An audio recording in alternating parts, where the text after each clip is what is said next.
তৃণমূলের গোষ্ঠীদ্বন্দ্বের জেরে দুবার বাজেট পাশ হল মুর্শিদাবাদ জিয়াগঞ্জ পঞ্চায়েত সমিতিতে।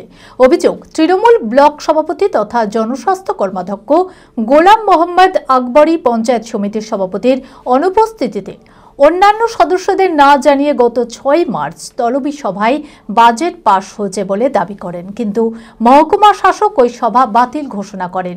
বুধবার পঞ্চায়েত সমিতির সভাপতি হাজেরা বিবি সহ অন্যান্য সদস্যের উপস্থিতিতে 2025 থেকে 26 অর্থবর্ষের 9,42,35,000 টাকার চূড়ান্ত বাজেট পাশ করা হয়। মানসিক স্বাস্থ্যের জন্য সবার আগে যে নামটি মনে ভেসে ওঠে, সুস্থ মনের ঠিকানা মনোবীক্ষণ। যোগাযোগ নাম্বার 7477799516। তৃণমূলের গোষ্ঠীদ্বন্দ্বের জেরে দুবার বাজেট পাশ হলো মুর্শিদাবাদ জিয়াগঞ্জ পঞ্চায়েত সমিতিতে। অভিযোগ, তৃণমূলের ব্লক সভাপতি তথা জনস্বাস্থ্য কর্মাধ্যক্ষ গোলাম মোহাম্মদ আকবরী পঞ্চায়েত সমিতির সভাপতির অনুপস্থিতিতে অন্যান্য সদস্যদের না জানিয়ে গত 6 মার্চ তলবি সভায় বাজেট পাশ হয়েছে বলে দাবি করেন। সেদিন অনুপস্থিত ছিলেন পূর্ত কর্মাধ্যক্ষ আবু তালেব শেখ ও বিরোধী দলনেতাও। মহকুমা শাসককে বিষয়টি জানাতেই তিনি ওই সভা বাতিল করার ঘোষণা করেন। এরপর পঞ্চায়েত সমিতির সভাপতি হাজেরা বিবি সহ সমস্ত সদস্যের উপস্থিতিতে সাধারণ সভা ও অর্থ স্থায়ী সমিতির সভা করা হয়। সকলের সম্মতিতে 2025-26 অর্থবর্ষের 9,42,35,000 টাকার চূড়ান্ত বাজেট পাশ করা হয়। সভাপতি হাজেরা বিবি বলেন, আগের বাজেট সম্পূর্ণ বেআইনি ছিল, সেই কারণে মহকুমা শাসকের নির্দেশ মতো ওই সভা বাতিল করে চূড়ান্ত বাজেট পাশ করা হলো। 25-26 অর্থবর্ষের চূড়ান্ত বাজেটের সভা ছিল, সেটি আজকে পাশ করা হলো 9,42,35,000। এর আগেও তো মার্চ মাসে একটা বাজেট পাস হয়েছিল বলে দাবি করেছিলেন স্বাস্থ্য কর্মাধ্যক্ষ, যেখানে আপনি অনুপস্থিত ছিলেন, সেটা কি তাহলে? ওটা বেআইনিভাবে করা হয়েছিল, সেটা আমরা আমাদের সাহেবকে জানাই এবং উনি আজকে মিটিংয়ের ডেট দেন। সেটা 6 তারিখেরটা ক্যান্সেল করা হয়েছিল, আজকেরটাই মানে শুরু করা হলো। আজ কতজন সদস্য ছিল? আজকে সকলেই ছিলেন, একজন হয়তো আসতে পারেন। 2025-26 সাল অর্থবর্ষের চূড়ান্ত বাজেট ছিল আজকে। আজকে একসঙ্গে দুটো মিটিং ছিল, একটা অর্থের মিটিং ছিল, 1 ঘন্টা পরের মিটিংটা আবার সাধারণ সভা ছিল। তো দুটো মিটিংয়ে আমাদের সর্বসম্মত ক্রমে 9,42,35,000 টাকার চূড়ান্ত বাজেট পাস হয়েছে।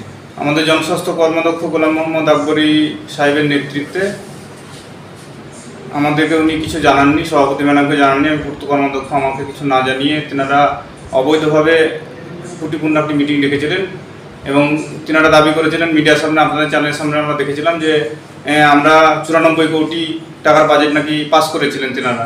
তো তেনারা যদি 94 কোটি টাকার বাজেট পাসই করে থাকেন, তাহলে আজকের মিটিংটা আবার কিসের জন্য হলো? আমাদের ডক্টর বনমালী রায়ের নির্দেশে আমাদের সভাপতি ম্যাডাম আজকে মিটিং ডেকেছিল এবং সর্বসম্মতিক্রমে 9,42,35,000 টাকার বাজেট পাস হয়েছে। সেদিন যে জনস্বাস্থ্য কর্মাধ্যক্ষ যে ভিত্তিহীন কথা বলেছিলেন, আপনাদের চ্যানেলের মাধ্যমে আমরা শুনেছিলাম, তিনি আজকে আবার আপনাদের চ্যানেলের মাধ্যমে বাইট দিয়েছেন যে সেটা নাকি খসড়া বাজেট ছিল। তো একই ব্যক্তি দুই রকম কথা বলছে আপনাদের চ্যানেলের মাধ্যমে, আপনারা সেটা বিবেচনা করবেন যে তিনি সঠিক বলছেন না ভুল বলছেন। এটা জনসমক্ষে আসা দরকার আছে। তিনি একজন তৃণমূল কংগ্রেসের ব্লক সভাপতি, সঙ্গে সঙ্গে তিনি জনস্বাস্থ্য কর্মাধ্যক্ষ, তেনার দায়বদ্ধতা অনেকটাই আমাদের থেকে বেশি। তো তিনি এখানে যেটা শুরু করেছেন সেটা বেশি দিন টিকবে না। তিনি আমাদের মানুষকে যাতে পরিষেবা না পায়, মানুষ যাতে বঞ্চিত হয়, এই পঞ্চায়েত সমিতি যাতে বাজেট পাস না হয়, তার একটা খেলায় তিনি ব্যস্ত ছিলেন।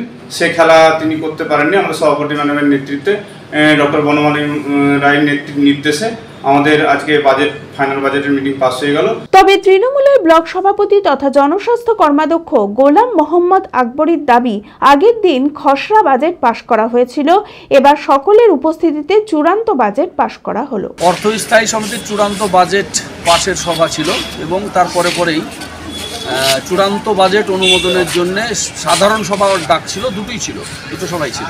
চূড়ান্ত বাজেট পাশ হলো।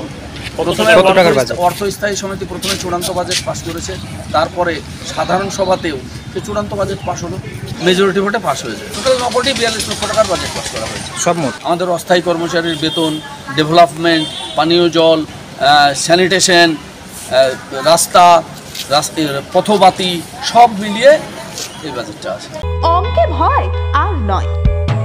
আপনার সন্তান কি অমনোযোগী, বয়স হিসেবে পিছিয়ে পড়ছে, পড়াশোনা মনে রাখতে পারছে না? তাহলে আর দেরি না করে আজই আসুন মাইন্ড মন্ত্র অ্যাবাকাসে। 4 থেকে 14 বছর বয়সী ছেলেমেয়েরা খুব সহজ পদ্ধতি ও কম সময়ের মধ্যেই অঙ্ক শিখবে, যে কোনো সমাধান করবে মাত্র 2 সেকেন্ডে।